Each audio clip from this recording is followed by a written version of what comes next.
Hey, it's me.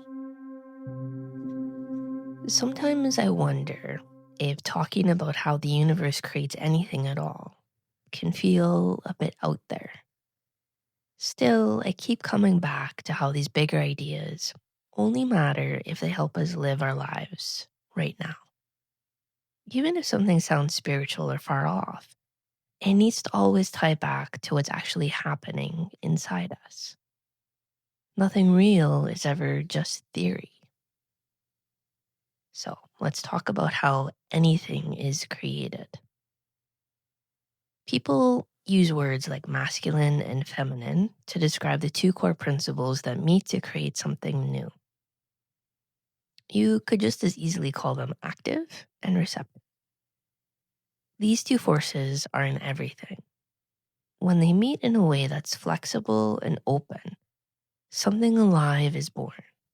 If they clash, you get stuckness or chaos, but the process is the same.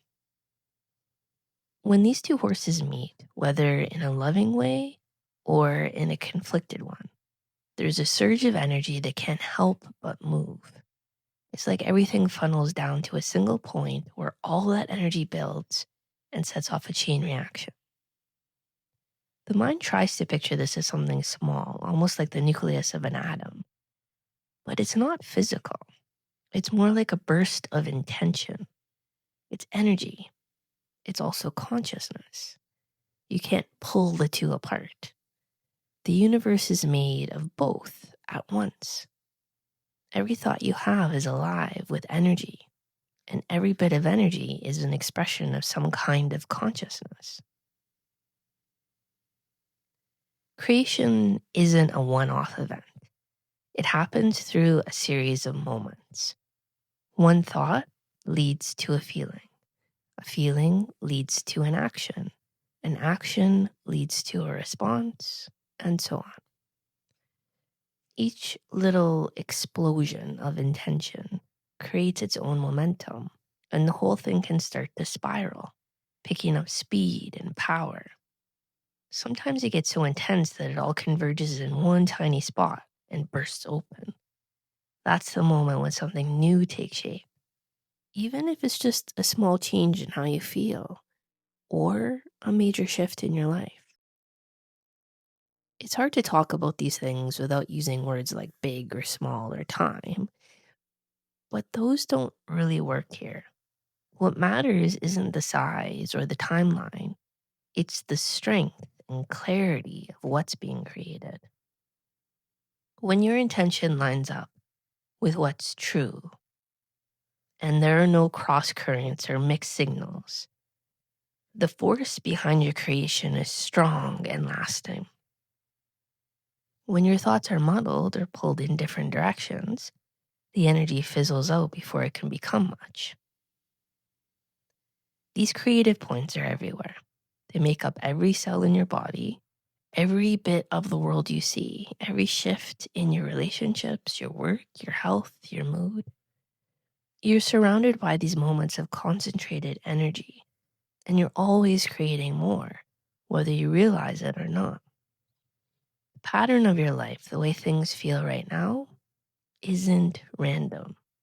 It's the result of a million intentions, choices, feelings, and old stories coming together. The wild thing is, every present moment is both the result of what's come before and the seed of what comes next. That means even if you've been caught in a loop or stuck in a place for a long time, it can change. The moment you really see how the old pattern works, you have the chance to break it and start a new chain reaction. That's what the work is all about. Not blaming yourself for what you've created, seeing it clearly, feeling it, and choosing where to go from here. Some of these cycles are positive, some are painful. Sometimes you feel caught in a spiral that keeps repeating. You might believe you're helpless, when the truth is every situation started somewhere with an intention, a thought, or a choice. That can be tough to swallow. but it also means you're never really powerless. The more energy you pour into something, the more it grows, whether it's love, knowledge, resentment, or fear. Whatever you focus on gets stronger.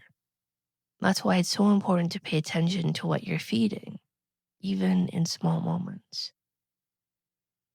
Eventually, every cycle builds up to a kind of breaking point.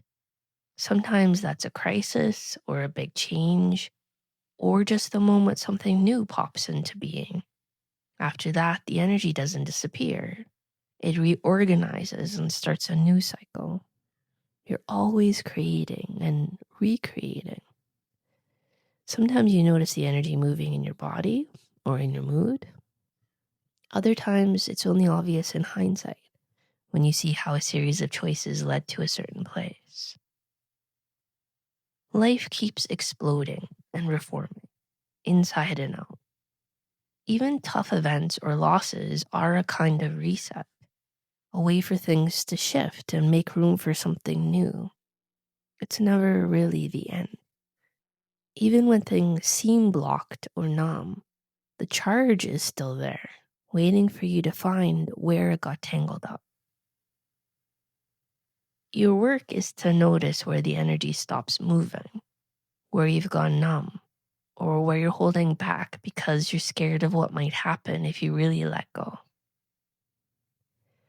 Sometimes it feels safer to deaden yourself than to risk letting out something messy or angry or raw. The path isn't about judging yourself for this, but about slowly bringing more honesty and curiosity to these places.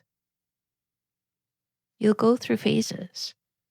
First, you start to see where you're holding negativity or fear.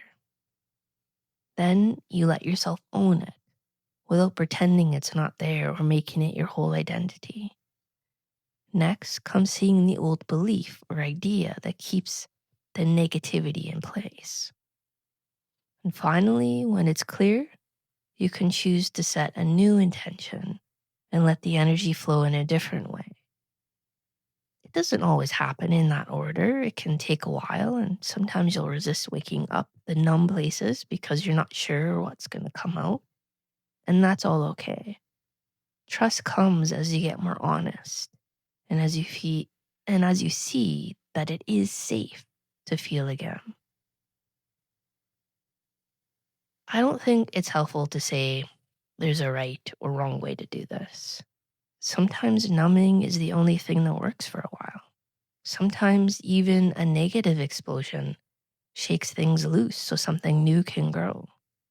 Only you know what phase you're in.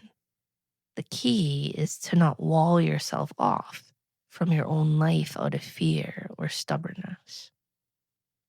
Even understanding this in a simple way can help you start to see these processes playing out in yourself and everything around you. It gets easier to work with your own energy and not against it.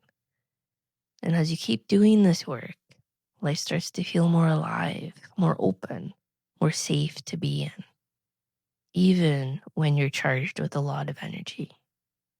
That's the reality that opens up for you. Love you. Connect soon.